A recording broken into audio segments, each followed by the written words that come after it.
এখানে একটা মসজিদ আছে, সাদা পাথর মসজিদ, ভারতের বর্ডারের কাছাকাছি।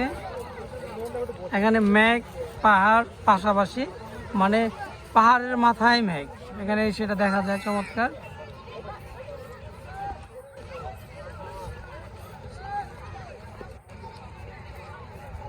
অসংখ্য পর্যটক,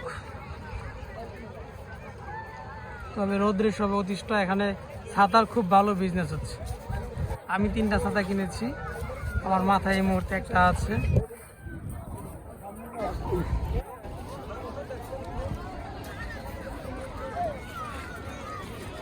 কিছুটা বাতাস এখন আছে, নয়তো অবস্থা খুবই খারাপ হতো, প্রচন্ড রোদ।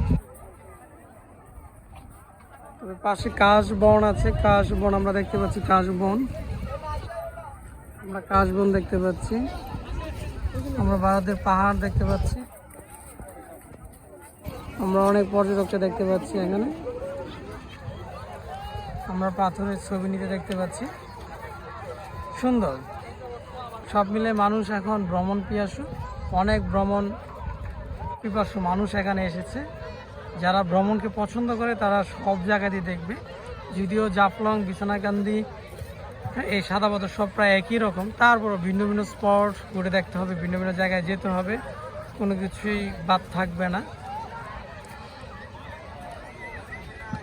আমরা দেখতে পাচ্ছি অসংখ্য মানুষ এবং অনেক ছাতা, কিন্তু দেখেন শুধু রঙিন ছাতা কিন্তু চোখের উপর ভাসতেছে, অনেক ছাতা এখানে আছে।